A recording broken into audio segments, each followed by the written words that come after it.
Andrew mcCart, IFLTV, Regis Prograis. It's been a while, brother, since I last spoke to you, man. How's life been since I've spoke to you?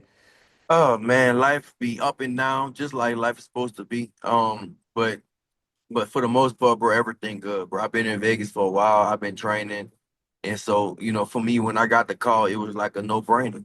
So yeah, everything been cool. Let's talk about it then. No brainer because you're fighting Conor Benn in London, April 11th. Tyson Fury, Mahmoud of undercard, co-main event, Netflix, the whole shebang. I mean, did you think, well, before we talk about anything else, talk to me about Conor Benn then in this fight. How easy a decision was it for you to say, yes, I'll take on Conor Benn? I mean, for me, bro, I feel like it's a big opportunity, and it was an opportunity I couldn't pass up. I like the fight. I mean, like I don't want, I don't want to bash Conor Ben, but I feel like I definitely feel, I know I can beat Conor Ben. I know Conor Ben is just not on my level. I'm a better fighter all around. So at first, we talked about it. They said Conor Ben through. They said my name. I got a call saying my name was being mentioned for Conor Ben, and so it was like, that's kind of that's weird because. I never fought at 140, even 47. This fight could be at 150. So I never even fought at 47 before. I fought at 40. I fought at 140 my whole career. So then I kind of been, he threw your name in the, I guess his team threw your name in the mix. So I was like, all right, well, yeah, I definitely fight him, but what's the weight gonna be? So then they said 150. I said, all right, well, I want to fight at 147, but can he do it at 47? They said, nah, probably not. What about 149? No, probably not. It's gonna be 150. All right. So what about a weight stipulation? Because I know he did to Chris Eubank. He put a weight stipulation on him, and they said, nah, they're not gonna do that either. So at first I was like, well, it don't sound that good. And then, I thought about it. I was like, bro, I can't let this fight pass me up. Like this is a big opportunity. And and the good thing is, bro, I've been in the gym the whole time. Just like I said earlier, I've been training the whole time. I've been in Vegas for I've been out here.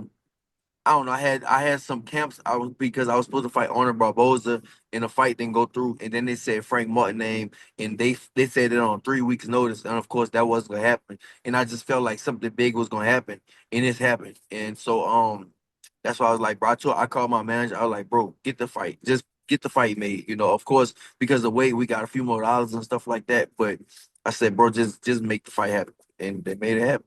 Well, it's on, like you said, it's happening. What do you make of Conor Benn? And I'm sure you've watched the Chris Eubank fights, and you've probably watched a couple of his other fights. What do you make of Conor Benn as a fighter? He okay, bro. I mean, I think he's okay. I just don't think he's a world level. I think that if he wasn't a Ben, he wouldn't be as known as he is now. He had those legendary fights because his dad and Chris and Eubank had big fights and stuff like that. So, but yeah, man, I think he's okay. That's all I'm gonna say. I think he's a okay fighter. But I don't think that he's on my level. Does his style suit you, Regis? Because I you're think not going to so. look. You're not Yes. going to need to look for him. Conor Benn isn't going to run. He's going to be there. Does that suit you?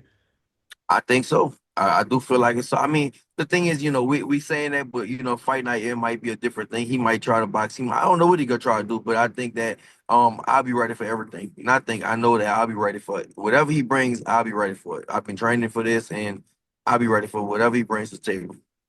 What do you make of the weight stipulation then? Because he did do it to Chris Eubank, the bigger man and whatnot, coming down. Does that stink for you? Or are you happy with it? Are you okay? You're cool with it?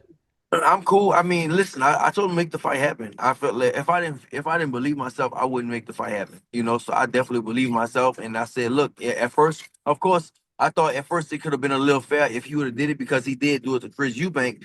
But listen, I mean, weight stipulation or not, I'm still with the fight. I know I'm a better fighter. That's it. And we can say weights and all that type of stuff, and if it's gonna play a factor, but I really don't think it's gonna play a factor in the fight. I think that I'm just better, and that's it. When you look at Conor Benn and you mentioned that he won't be a name. If he wasn't a Ben, he wouldn't be where he is right now. Does that actually mean? Do you think that he's not a good fighter at all? Do you just think he's an okay fighter, a good fighter? What do you think? I know you said he's an okay fighter, but surely to get to where he's at and the fights with Chris Eubank, that he does bring something more than just the Ben name to the table. Like I said, I think he's an okay fighter. Right. I don't think he's.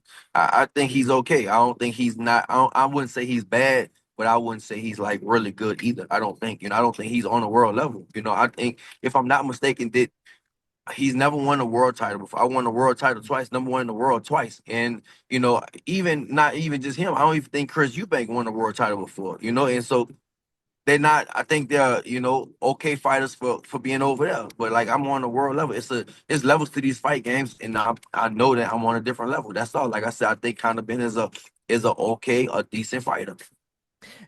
That being said, Regis, obviously fans might look at your last three fights. They might look at the Haney fight. They might look at the Cattle fight. They might look at the Jojo Diaz fight and think, wow, he went toe to toe in an all out war. And I did read an article after that fight saying that you were past your best.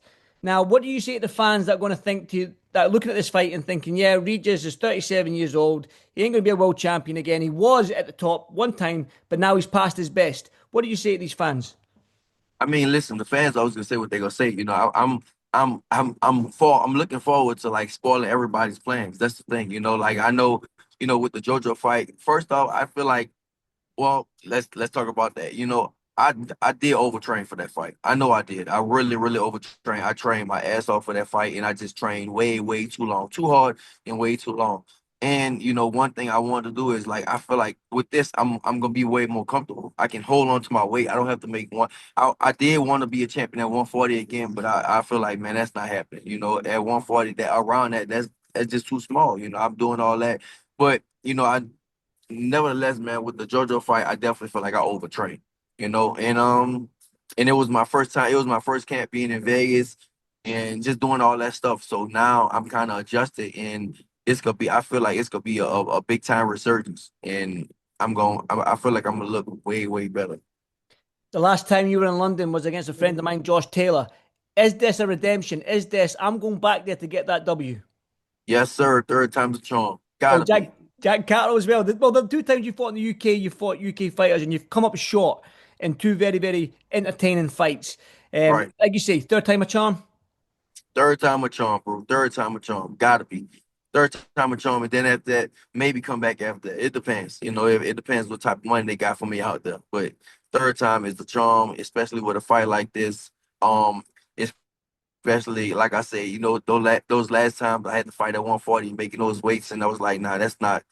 I can be comfortable. I could be comfortable way longer. So, yeah, third time would be a charm for sure. You mentioned not being a world champion again at 140, Regis. So what does a win against Conor Benn do for your career at this stage? Is it more about the money fights now for yourself? It's both, man. For me, it's belts and money. It's always gonna be belts and money. That's what it should be for everybody. Like I have been a champion twice already. Now being a three-time champion, that don't sound bad, but it'll definitely have to be at 147. But at the same time, I did an interview about this, and they were saying, man, really, it might be, after this, you might have like the name to where it's like a Regis Prograis event. People just come to see you no matter what. You can fight at 150, you can fight at whatever you want, and they will come to see that. So it's still about belts and money. Whatever happens, I feel like whatever opens itself up, that's what it will be. And that's what I would do. Like I said, you fought in the UK before twice. The UK fans know you; they know what you bring. That being said, April 11th, what's going to happen? You versus Conor Benn. And I'm going out there and shine. I'm gonna do my thing. I feel like you can see a resurgence. You can see, one person I look up to is like Holyfield, man. And Holyfield always had these. He had a bunch. Holyfield is the only ever in history, right? And he always had, he would look bad and he would look good. He would look bad. He would look good. And I feel like that's kind of what's gonna go on with me. Like they can count you out. They can say all this stuff, but I feel like that's what's gonna happen. And I'm gonna go out there and shine and bring the old me back. And yeah, I know it's gonna be a good night. It's gonna be a really good night for me. Well, I remember the old you, Regis. It was a knockout artist. Can you stop Conor Benn? Can you knock him out? I think of course, I definitely feel like I can stop Conor Benn. Yeah, for sure. I definitely feel like I bring enough power and I bring enough to the table, man, and to be able to stop him. I definitely feel like that, of course. Definitely. Well, it's exciting. I think we're just over 5 weeks away until you come over to London. Well, 4 weeks until you come over. I'm guessing you'll come over for fight week as well. But listen, I won't keep much of your time, Regis. I do appreciate you doing this for me and IFL TV. And listen, London, beginning of April. I'll see you there, champ. So keep training hard. I'll see you, brother. I'll see you out there. Yep, you already know. Thank you, brother. Appreciate it. Thank you.